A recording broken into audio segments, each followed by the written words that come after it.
Bihar CM Nitish Kumar తీసుకున్న నిర్ణయంతో ఏపీలో కూడా రాజకీయాలు వేడెక్కుతున్నాయి. నితీష్ రాజ్యసభకు వెళ్లడంతో కేంద్ర కేబినెట్లో పలు మార్పులు జరుగుతాయన్న ప్రచారం జరుగుతోంది.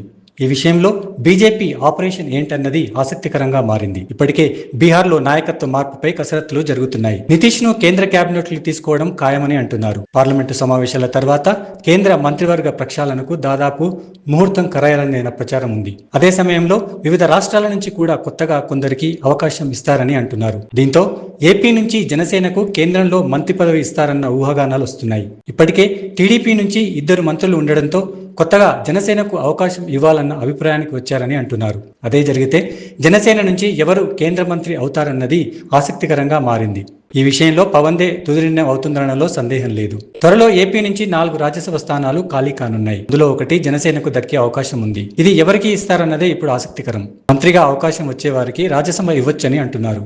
లేదంటే ఇప్పుడున్న 2 ఎంపీల్లోనే ఒకరిని ఎంచుకోవాల్సి ఉంటుంది. ఇదే కాకుండా మరో ప్రచారం కూడా కొద్ది రోజుల నుంచి వస్తోంది.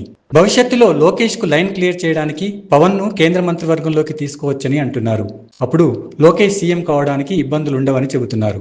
అయితే ప్రస్తుతానికి లోకేష్ ను డిప్యూటీ సీఎం గా ప్రమోట్ చేసి తర్వాతే సీఎం గా చేయాలన్నది చంద్రబాబు ఆలోచనగా కొందరు చెబుతున్నారు. అయితే లోకేష్ తో సమానంగా డిప్యూటీ సీఎం గా పవన్ ఉంటారా అన్నది కూడా ప్రశ్నార్థకమే. ఈ విషయంలోనే చంద్రబాబు బీజేపీ అగ్రనేతలను ఒప్పించి పవన్ ను కేంద్ర కేబినెట్ లోకి పంపుతారన్న ప్రచారం కూడా ఉంది. అయితే ఇదంతా కూడా పవన్ తుది నిర్ణయం మీదనే ఆధారపడి ఉంటుందనడంలో సందేహం లేదు.